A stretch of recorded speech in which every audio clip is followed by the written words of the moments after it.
Good morning. Happy Monday to you. Welcome back to 4 More Minutes. I am Sam Bailey, the Soul Stir, stirring up your hearts and your minds for God. I want to thank you for joining today, and I appreciate all you who have subscribed to my YouTube page. If you have not yet done so, please do so. Go to the Soul Stir on YouTube, and this is the easiest, most effective way to share these messages with someone else. It is our aim and our attempt to put inspiration, motivation, and encouragement out into the world. As we consider this week ahead of us, I want to encourage you to change the narrative. To change the narrative. A narrative is a story, and I remember learning this early in my educational career in high school. We talk about narrative. A narrative is a story, and it all depends on the person. Sometimes the narrative can be told from first person, from second person, from third person, and it can be told from different perspectives. And sometimes when a person tells a narrative, you think about history. Throughout history, narratives have been passed down, stories have been passed down, and sometimes written accounts that we read are just that. It's someone's perspective. Even if you look at the Gospels of Matthew, Mark, Luke, and John, they are narratives. They're different vantage points of the same events, and so they don't read exactly the same. Narratives are crucial and are important. There have been narratives about different wars, different narratives about different presidents, different narratives about different historical events.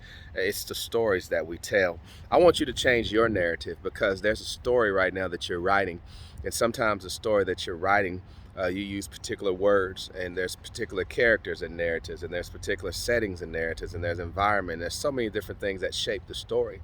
And sometimes, though, when we're telling our own story, when we're living out our own story, our narrative is not right. Our narrative is not what it ought to be.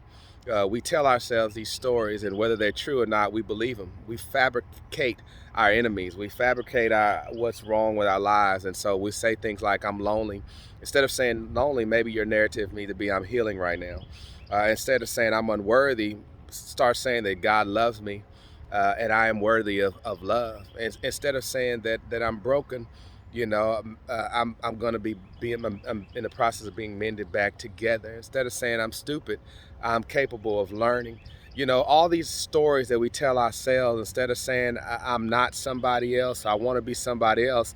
Instead, we need to start talking about how much God loves us and how great He is to us. So it's really all about changing our narrative, changing our story, because that determines the outcome. And then here's the thing: is people believe.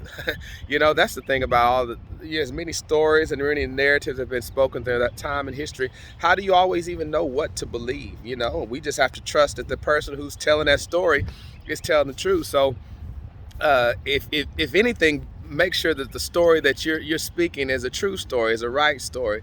But the enemy always wants us to fabricate how bad our lives is. He wants us to not see us for the kings and the queens that we are. He wants us to feel hopelessness instead of being hopeful. He wants us to not understand that there's a greater purpose in our lives. So I want to encourage you today to change your narrative, change your story, make it one of victory, make it one of hope, make it one of purpose. And remember too that your story is not over with. No matter how bad it started off, you got a chance to change it. You are the author of it, in a sense, a co-author of it. You and God is a majority, and with God's help, you can be your own hero. I often say nobody's coming to save you. You've got to realize that there's some things at your disposal that you can use to change the course of your life. So when you sit down and write your own story, what will it be? Will it be that you are overcomer?